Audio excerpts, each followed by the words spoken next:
bleak in a way that they've never felt before in my life. We were talking over there, I'm 37, this is the 6th presidential election I'll be voting in.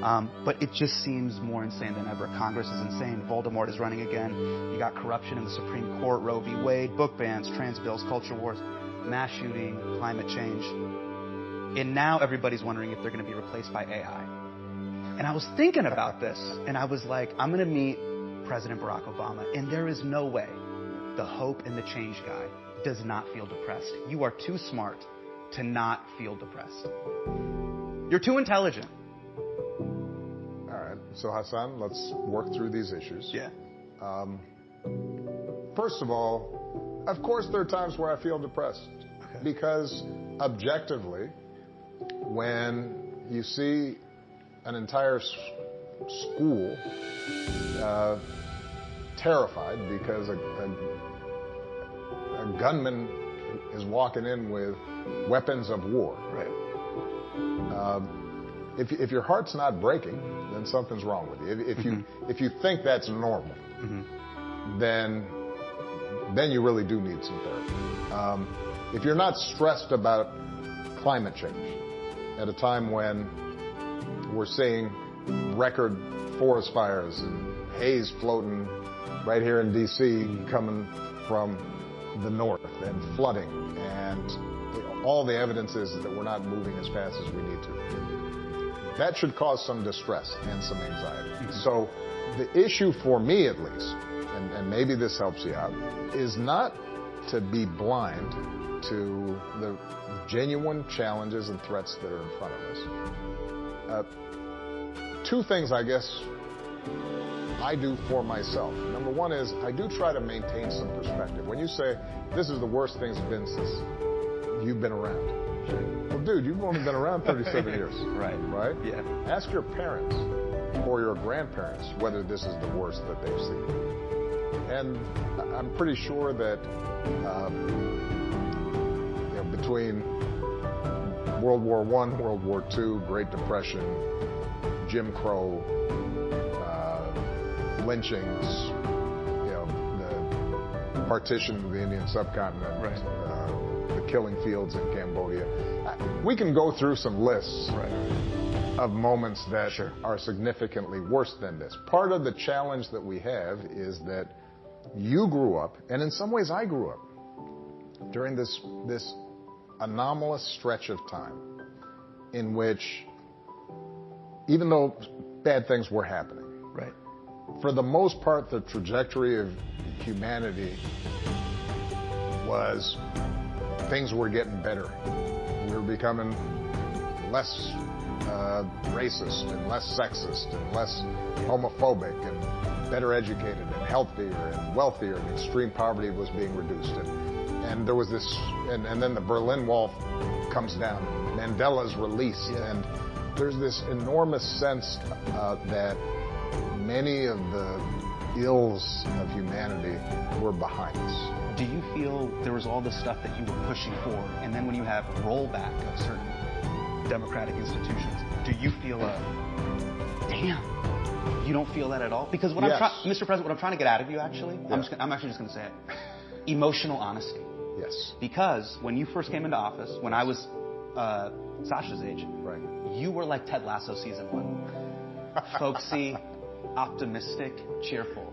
And now, some of these kind of like Vox.com talking points feel like Ted Lasso season 3.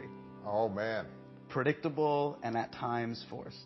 And what let me give you props. That's a tough review. But I want to give you props. Yes. Remember that moment where you were like, caught the hot mic and you're like, Kanye's a jackass.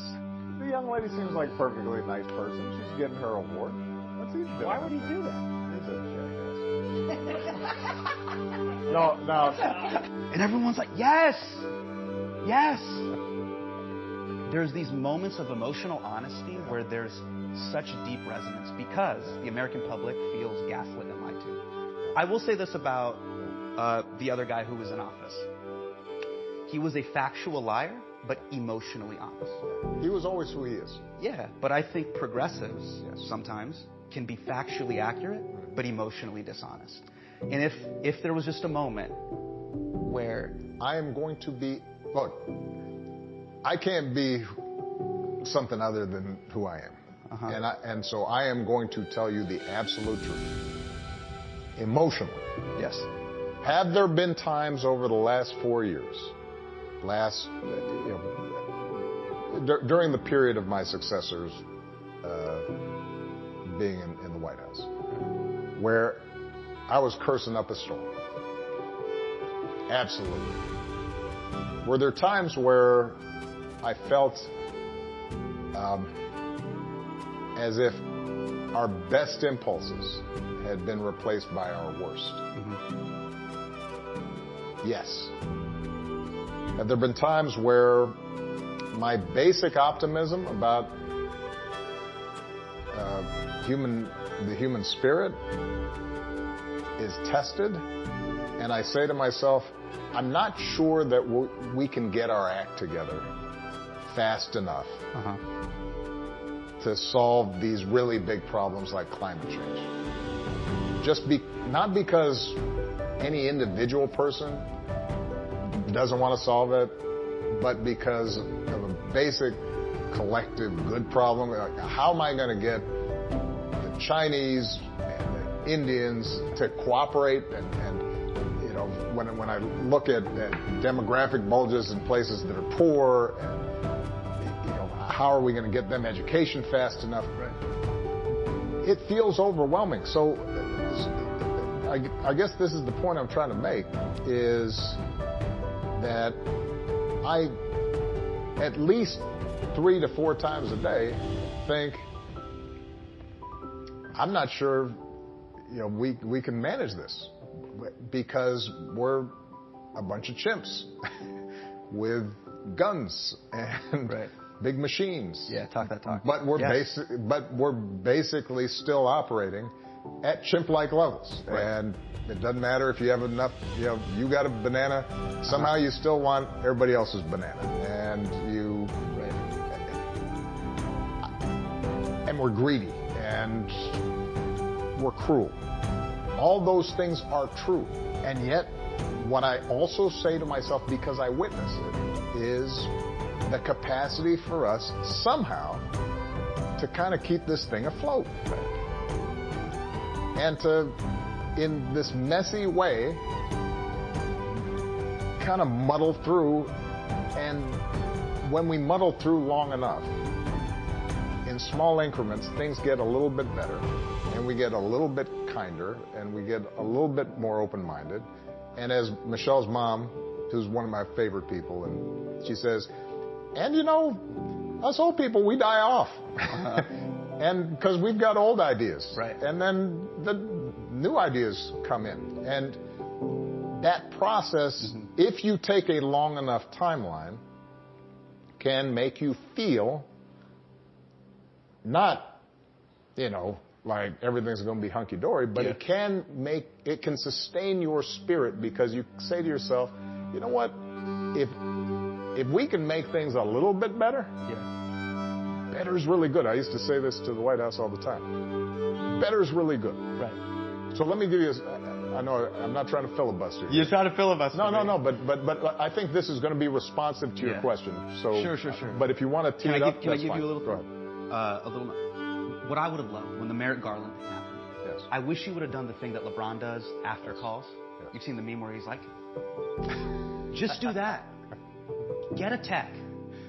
I'm not saying don't double tech. Don't Draymond it. Don't get thrown out. Get a tech. Have a moment to just go, too much Timothy Chalamet. We've had enough. We know who he is. The debt ceiling. And just pit, and we're like, yes. There are a couple of times where I did do that. Okay. You got a tech. Well, you know, I was happy to get the tech. Okay. The most obvious one was after Newtown. And I had 2 days after the slaughter of these babies in Sandy Hook. I spent basically an entire evening with those families. It's the only time I ever saw a member of the Secret Service cry while on duty. And then we came back, and I assumed, all right, this time, this will prompt something out of Congress. And these parents, like 2 months after this had happened, came down and they're walking around Congress and they're meeting with Mitch McConnell and others and looking them in the eye and to say, just do something. Just show us that our kids matter to you. And to see Congress not, you can pull up my Rose Garden press conference after that happened. I went off. And I think the point you're making, though, is a legitimate one, which is, in retrospect, when I think about my presidency, there were times where stupid stuff was happening, and sometimes I would say, all right, look, let me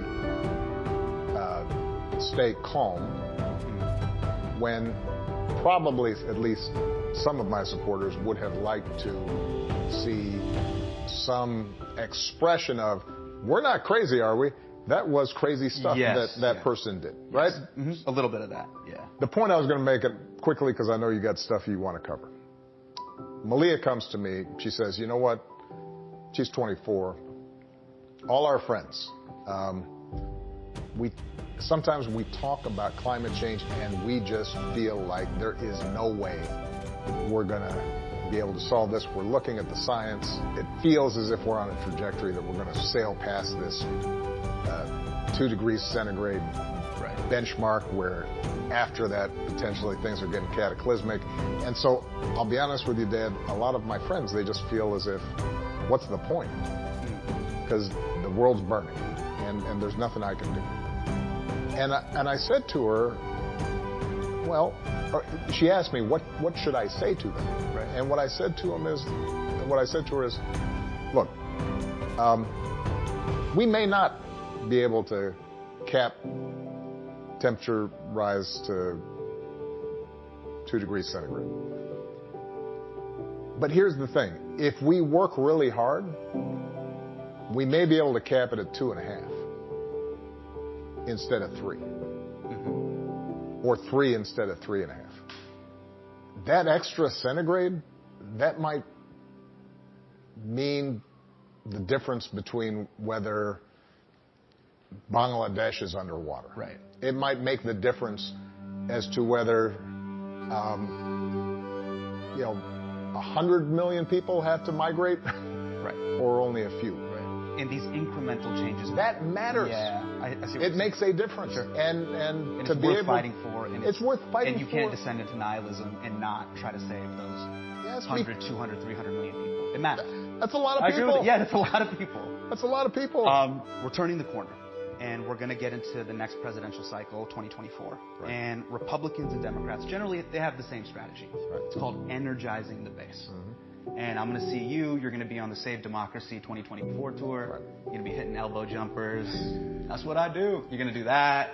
You're going to be doing hot ones. You're going to be in a video, like those Twitter videos with like Mark Ruffalo. He's going to be crying for some reason. Just the whole thing. We have to, Georgia. You know, it's like, you're going to be, that's right, Georgia. And it feels like Stephen A. Smith, ESPN First Take, emotional manipulation tactics. How do I get you to care about a 2-hour basketball game for the other 22 hours of the day where you're arguing with friends and neighbors and not actually really thinking about the core issues? Do you think there is any way, any other way to go out there and energize the base without exhausting or terrorizing them? Yeah. I did it in 08. I did it in 04. I did it in 12. And I think you can still do it now. Look, here's what makes it challenging, at least on the Democratic side. I can't really speak right now to the mentality of the GOP at the moment. Sure. They've got a lot of work to do. They need some therapy. But I've been certainly asked to lecture other people into voting. So I get asked by a lot of people, hey, you need to tell people to do this. Yeah. I do think that speaking to voters as adults and not just resorting to fear, but describing how problems could be solved, has some resonance. Look, let me give you a specific example. So can you meet me here? Why should exhausted voters vote? Meet me there. I'm exhausted. This is my 6th time. I get it. All right. So here's an example. Right now, the African American unemployment rate is the lowest that it's been in a generation. Okay. Now, are a bunch of those jobs bad jobs? Are some of those jobs temp jobs? Are some of those jobs low-wage jobs with a lot of turnover? Okay. Yes. But you know what?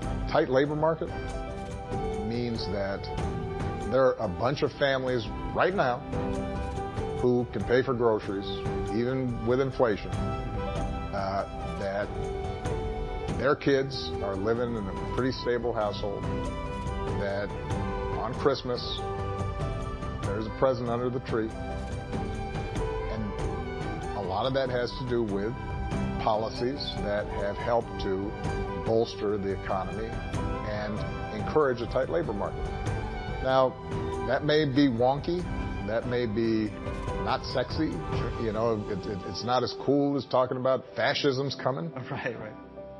But you know what? I actually think that if you speak to people about something like that, people go like, yeah, that I guess that's worth 15 minutes of my time to go down to the polling place and vote. Yeah. So, my experience is that fear is a great motivator, and politicians and political consultants and advertisers in the political space know how to tweak that. This election is unlike any other. Yes. That sort of thing. But what, I think actually people do respond to is when they feel like the person's speaking for real.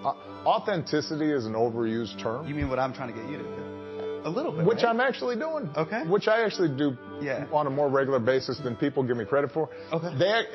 What confuses people is a couple things. One is, I am a little Spock-like. I am a little bit rational. I tend to think rationally about most stuff. Yeah. And I am a little bit hopey-changey. I do kind of like that. You talk to Michelle. I know. Michelle will tell you, you know what? He's a little nerdy. Yeah. He's got swag. He's cool, but he's a little nerdy. Right. And he really is kind of optimistic. Yeah. I've seen your pre-glow up photos. I'm like, yo, he's a dorky McDorkerson. You know. And I mean that lovingly. Okay, I'm not taking it that way, but that's okay. So when we drop this on my family WhatsApp, it's going to be 50-50. Yes. And I want you to help me explain this to family members. Okay. Half of Indian WhatsApp is going to be like sick. Yeah. The other half is going to be like, what did Barack Obama ever do for us? And what I like to do, this is my take. This is how I ameliorate the situation. Yes. And tell me if I have the right take here. You're in the writer's room with me. Yes. I go, the presidency is like parenthood. Yeah. A president can properly F up a country. Yes. Like, you can take a country to war. You can really You can F up make your some kids. big mistakes. You make some big mistakes. Yes. But you can't make your kid LeBron. You can't. The delta on how the uptick is very small. Is that the right framing? I think here's... To temper expectations. Yeah, I think here's another way of saying it is, and I've used this analogy before, but I think we're in the same space. Right. The ship of state, and for that matter, the course of the world and history, that's a big ocean liner. It is a aircraft carrier. And if you're the captain and you're steering that little wheel, you can steer it with all your might, and you might move it a degree or two. And within the time frame of 3 years, 4 years, 5 years, if you screw up, you might get into an iceberg, and this is what you're referring to. You can really mess up the engine and steer it off course. But if you're steering it in a better course, that 1 degree, 2 degrees, you may not see it for a while. And sometimes you don't know until you look back, that, you know what, we're in a better place here than we would have been. You know, you take an example like, you know, the Affordable Care Act. People dogged that thing the whole time I was president. I mean, the website was a rough rollout. No. Look, I'm owning that completely. I've always said that is probably the worst mistake of my presidency. Not, by the way, because I didn't say once a month, is the website working? Right? That's a whole nother story. Gotcha. But even before that, there was all kinds of controversies because people were uncertain. It's taken 10, 12 years before people kind of say, you know what, that's been useful. Yeah. And you multiply that across a bunch of issues. So, you know, tell your skeptical, you know, Indian uncles, dude, come on, man. I probably helped Hassan get a job, you know. If it hadn't been for another guy with a funny name, you know, Netflix isn't going to carry him. That's true. So, you know, we're prying some doors open. Okay. Should we close with the fun ones? Please. Okay. I mean, we'll see how fun they are. Right. This is rapid fire. Yeah. This is rapid fire. Let's do it. I'm going to be quick. And no, be quick. No Here we go. Okay. This is less of a question and more of a request. Yeah. Can we please change your Twitter bio? Right now, your Twitter bio reads, Dad, husband, president, citizen. Too corny? I'm like, dude, 3 of those come standard with the car. Okay, man. I'm 3 of those. Well, you want to draft something? Yes. Give it to me. Barack Obama. You know what time it is. That's not bad. And you can still keep the photo of you holding the white girl's hand. Yeah. Keep it. Keep the band. I'm good for the country.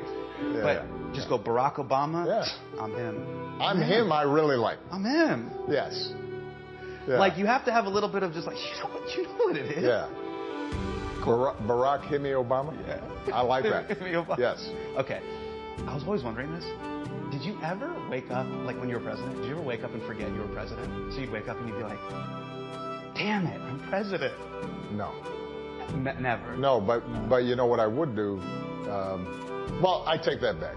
The first night that I spent in the residence, the next morning you wake up and you're like, well, man, that's pretty cool. I'm up in here. Yeah. Right? I'm looking out instead of looking in. Right. So but I did have dreams where I wasn't president, and they were some of my happiest dreams, where I'd be walking down the street, and it was a nice day, and I'd stop and get like, in a little bodega, I'd stop and get like a iced coffee or something. Yeah. And I'd sit on a bench, and suddenly I realized nobody recognizes me. And that's the only thing that happened in the dream. I'd just be sitting there chill. And I felt like I'd won the lottery. Part 2 of the memoir. When is part 2 of the memoir coming out? Because right now you're unemployed. There's no excuse. Yeah, man. That's a sore subject. Okay. But I'm working on it. All right. Look, there's some stuff we just don't have time to get into. We're not going to get into it. Yeah. This is a family affair. I took the Acela up. We're vibing. This is like Thanksgiving dinner with the family. There's some things you just can't get into. And we're not going to get into it. Okay. I don't want to get into it. Okay. Not going to get into it. Okay? Not going to get into it. Okay. That's it. Not getting into it. Don't get into it. Keep on going. Let's not get into it.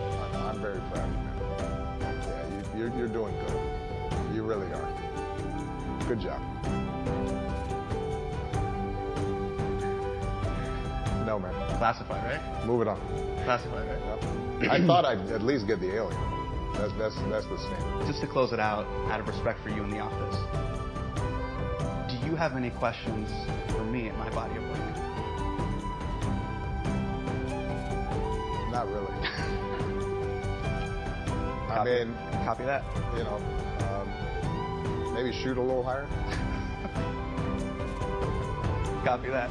Mr. President, thank you.